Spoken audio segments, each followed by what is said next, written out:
1 रुपए कमाओ 1.25 खर्च होता हो, पैसा हाथ में नहीं दिखता हो, तो शिव महापुराण में बड़ा सुंदर वर्णन किया गया। से दीप महत्वता, घर में 2 दिए हमेशा रखना चाहिए, घी का दिया हो चाहे तेल का दिया। ज्यादा से ज्यादा दियों को बदलना नहीं चाहिए। जैसे मालूम पड़े आज ये वाला दिया लगा दिया, फिर 15 दिन चला उसको फेंक दिया, दूसरा दिया लगा दिया। शास्त्र कहता है, शिव महापुराण कहती है, जिसके घर में दिया एक लेता है और वही दिए में निरंतर बत्ती लगती रहती है, तो उसके घर में संपदा की वृद्धि होती रहती है। दिया ज्यादा नहीं लगता, संपदा। बेलपत्री के पेड़ के नीचे सोमवार के दिन किसी ब्राह्मण को यदि या ब्राह्मण के बालक को खीर का भोजन करा दिया जाए, और यदि ये भी नहीं करा सके तो सोमवार के सोमवार शाम के समय अगर बेलपत्र के पेड़ के नीचे घी का दिया लगाकर आए, 5 सोमवार लगाकर आइए, अपने आप लक्ष्मी में बरकत बनना चालू हो जाती है, संपदा बनना चालू हो जाती है। क्यों? रुद्राक्ष का वृक्ष भगवान शंकर के नयन अश्रु से बना है, और बेलपत्री का वृक्ष माता पार्वती के नयन अश्रु से। इसलिए बेलपत्री के पेड़ के नीचे शाम को दिया लगाने से लक्ष्मी की प्राप्ति होती है। व्यापार नहीं चलता तो लक्ष्मी आती है, कहीं पैसा डूब गया तो लक्ष्मी प्राप्त होती है। हजारों लाखों गुना पुण्य बेलपत्री के पेड़ के नीचे की मिट्टी का शिवलिंग बनाकर पूजन करने से प्राप्त हो जाता है। हजारों लाखों गुना पुण्य। जिस लड़का लड़की का विवाह नहीं होता, बेलपत्री के पेड़ के नीचे शिवलिंग का निर्माण कर कर, उसका पूजन कर कर, आराधना कर कर, घी का दिया लगाकर शंकर भगवान के शिवलिंग का विसर्जन शाम के समय करे। एक घी का दिया मंदिर से विसर्जन के बाद आकर फिर बेलपत्री के पेड़ के नीचे लगाए, और बेलपत्री के पेड़ के नीचे लगाकर 7 परिक्रमा बेलपत्री के पेड़ की कर ले। झोली पसार कर प्रणाम करके बेलपत्री के पेड़ के नीचे की मिट्टी को सिर पर लगा ले और चले जाए। 3 से 4 महीने के अंदर उसका विवाह पक्का हो जाता है। महाराज, ये साधारण नहीं है। लक्ष्मी तू इसके नीचे निवास है, इस बेलपत्र के नीचे तेरा निवास है, तू यहां रहे।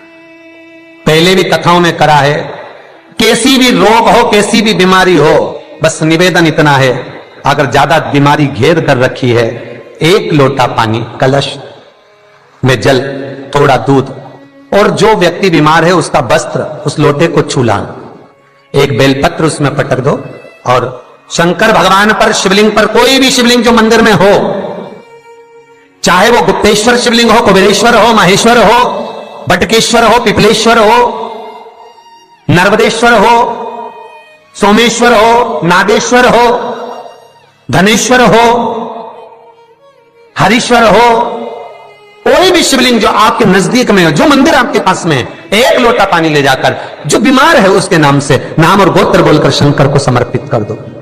महाराज, मुझे पूर्ण विश्वास है मेरे शिव पर, आराम लग जाएगा। लगभग आधा घंटा, 1 घंटा, 2 घंटा। शंकर को 12 महीने शिवरात्रि आती है, हर महीने शिवरात्रि आती है। किसी भी महीने की शिवरात्रि को यमुना का जल और गंगा का जल दोनों एक साथ जब चढ़ाते हैं तो मनुष्य की मनोकामना 3 महीने के अंदर पूरी हो जाती है। महाराज, 3 माह।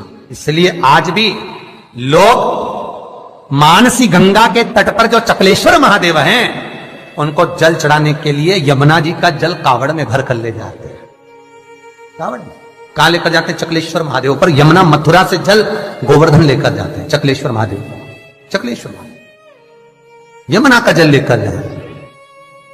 शास्त्र कहता है, मानसी गंगा के तट पर, गिरि गोवर्धन जी की परिक्रमा में जो मानसी गंगा पड़ती है, मानसी गंगा के तट पर चकलेश्वर महादेव विराजमान है।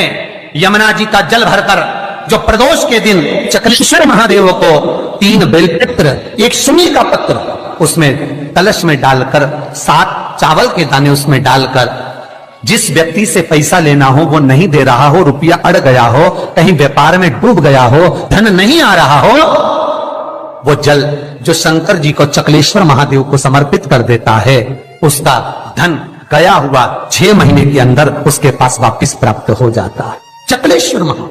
मैं फिर निवेदन करूंगा, जीवन में अगर दुख है, तकलीफ है, कष्ट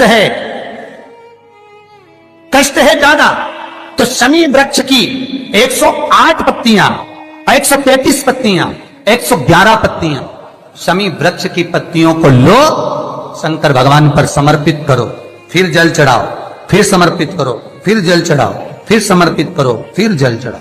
133, 111, 122 जितनी बार बन सके समर्पित कर कर आपका दुख शिव से कहो, शंकर सुख देगा, ये सुख देगा। कई लोग कहते हैं भगवान शंकर को भांग प्रिय है। शिवरात्रि के दिन लोग रात भर भांग घोट घोट के शंकर भगवान का नाम ले लेके खूब पीते और बदनामी मेरे भोलेनाथ की करते कि शंकर जी का प्रसाद है। जितने लोग कहते हैं कि शंकर को भांग प्रिय है, कहीं एक जगह पर शिव महापुराण में लिखा हुआ बता दो कि शंकर को भांग प्रिय है, कहीं एक जगह पर। और शिव पुराण जाने दो तो लिंग पुराण के अंदर बता दो, कहीं पद्म पुराण में, अग्नि पुराण में, नर्मदा पुराण में, भविष्य पुराण में, नारद पुराण में, बरहा पुराण में, जहां तुमको मिल जाए वहां लिखा हुआ बता दो कि शंकर को भांग प्रिय है। तो फिर क्यों देवता का नाम बदनाम करना? कई लोगों ने शंकर जी के ऐसे ऐसे फोटो बना रखे कि शंकर जी गांजा पी रहे हैं। ओ भैया, पीना तुमको है, नाम उसका बदनाम कर दो। कई जगह पर भगवान शंकर के ऐसे चित्र बना दिए कि शिव को भांग की प्रियता है। बेलपत्र यदि लक्ष्मी प्रदान कर रहा है, बेलपत्र यदि आपको संपदा प्रदान कर रहा है, तो शमी पत्र आपको वैभव प्रदान कर रहा है। शमी पत्र आपके जीवन में सुख का अनुभव करा, शमी पत्र आपके जीवन में अटके हुए काम को सिद्ध करा रहा। वैभव, कार्य सिद्धि, सुख, ये शमी पत्र प्रदान करता है। इसीलिए बेलपत्र तो केवल भगवान शंकर को चढ़ती है, बेलपत्र गणेश जी को चढ़ती है, देवी को बेलपत्र, और शमी पत्र एक ऐसा पत्र होता है 33 कोटि देवता शमी पत्र को पाने के लिए, 33 कोटि देवता शमी पत्र के सुख का आनंद पाते हैं। ऐसा 33 कोटि देवता। शमी का पौधा कब भगवान शंकर के शरीर से प्रकट हुआ? बेलपत्री का पौधा तो माता पार्वती के नयन अश्रु से प्रकट हुआ, रुद्राक्ष का पौधा भगवान शंकर के नयन अश्रु से प्रकट हुआ, और शमी का जो पौधा है वो उमा और महेश। जब माता पार्वती का एक अवतार हुआ था, उमा अवतार, जब माता पार्वती उमा अवतार लेकर प्रकटी थी, तब भगवान शंकर महेश्वर बनकर प्रकटे थे। और उमा और महेश्वर का जब मिलन हुआ, और मिलन होने पर दोनों की दृष्टि एक जगह पर पड़ी, पड़ने पर एक पौधा उत्पन्न हुआ, वो शमी का पौधा है।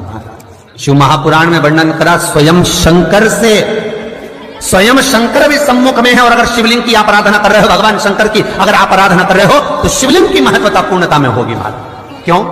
शंकर मिलने आएंगे तो अकेले हैं, पर शिवलिंग की आप आराधना कर रहे हो तो ब्रह्मा, विष्णु और महेश, ये तीनों उसी में है। एक शिवलिंग में, आपको पहले भी कहा है कि शंकर का शिवलिंग जो होता है, उस शिवलिंग में नीचे का भाग ब्रह्मा है, मध्य का भाग विष्णु है, और ऊपर का भाग शिव है। उसी शिवलिंग में स्वयं मां जगज्जननी जगदम्बा विराजी है, उसी शिवलिंग में गणेश विराजे हैं, उसी शिवलिंग में कार्तिकेय विराजे हैं, उसी शिवलिंग में भगवान शंकर की 5 लड़कियां जया, विषहरा, शामरीबारी, दो-तली देव, ये विराजी हैं। उसी शिवलिंग में शंकर भगवान की छोटी लड़की अशोक सुंदरी विराजी है। संपूर्ण परिवार और 33 कोटि देवताओं का जो आराध्य देव है ब्रह्मा, विष्णु, महेश, वो तीनों शिवलिंग में है। ये पूरे भूमंडल पर, ये पूरी पृथ्वी पर शंकर जी की बड़ी बड़ी मूर्तियां नहीं मिलेंगी मंदिर के अंदर। राम जी की मूर्ति मिलेगी, भगवान कृष्ण की मूर्त मिलेगी, जगदम्बा दुर्गा भवानी की मूर्त मिलेगी, दत्त भगवान की मूर्त मिलेगी, शनि महाराज की मूर्ति मिलेगी, नरसिंह भगवान की मूर्ति मिलेगी, पर भगवान शंकर की कोई मूर्त मंदिर के अंदर नहीं। शंकर का शिवलिंग मंदिर के अंदर मिलेगा। क्यों? क्योंकि शंकर कहते हैं मेरे लिए ब्रह्मा, विष्णु, सारे देव मेरे अपने हैं, मैं इनको छोड़ नहीं सकता, वो मुझ में रंगे। पार्वती मैया कहती है भोलेनाथ में समा। दुनिया के लोग कहते हैं, मेरे पास में अभी कुछ समय पहले नारद जी आए थे, नारद जी ने कहा क्यों उस भंगेड़ी से शादी करते हो, क्यों उस गंजेड़ी से शादी करते हो? तो क्या आप भांग खाते हो? क्या आप भांग खाते हो? शंकर भगवान बोले नहीं पार्वती, दुनिया खाती है, मुझे तो भोग लगाती है, तो तुम कुछ बोलते क्यों नहीं हो? दुनिया के लोग तुम्हारे सामने भांग रख देते हैं और तुम कुछ बोलते हैं? अरे पार्वती, क्या बताऊं, समुद्र मंथन में जब विष निकला, उस विष को मैंने पिया, पीने के बाद मेरे मुख से कुछ बूंदे जमीन पर गिर गईं। कैलाश पर्वत पर बूंदे गिरी, सांप और बिच्छू ने ले ली, कुछ बूंदे जमीन पर गिर गई, जिससे पौधा उत्पन्न हो गया भांग का। कोई दर्शन करने कैलाश पर आ गया, भांग लगी हुई देखी तो काट काट के ले गया, मेरे चरणों में पड़ी थी तो सोचा प्रसाद होगा, ले गया, घोट घोट के मेरे को भी पिलाए, खुद भी पी जा। पर मुझे भांग प्रिय नहीं है। पार्वती मुझे भांग की प्रियता नहीं है। पार्वती मैं क्यों नशा करूंगा? तो पार्वती बोलती है दुनिया के लोग कहते हैं आप तो नशे ले हो। भगवान शंकर बोले हाँ नशा तो करता हूं, पर किसका? राम नाम और कृष्ण नाम। शंकर जी की कथा कहती है कि भांग घोट के, भांग पीस कर शंकर का श्रृंगार करो। क्यों? क्योंकि शंकर भगवान के कंठ पर जो विष भरा हुआ है उस विष की तपन बहुत ज्यादा है। उस तपन को भांग का जो लेपन है, भांग का जो श्रृंगार है वो ठंडक देता है। पर शिव महापुराण की कथा ये नहीं कहती कि तुम घोट घोट के पी जाओ।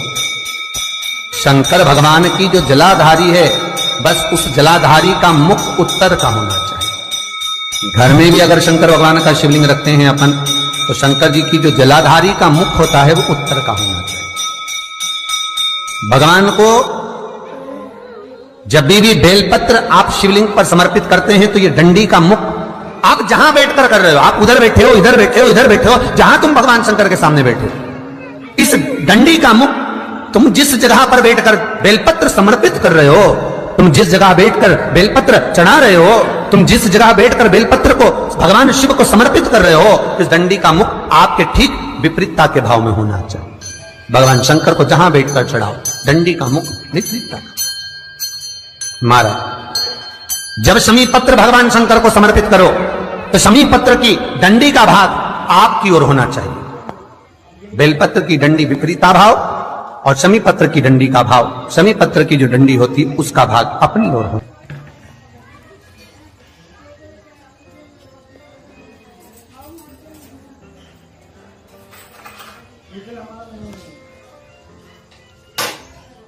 फूल चढ़ाए नहीं है अपन ने।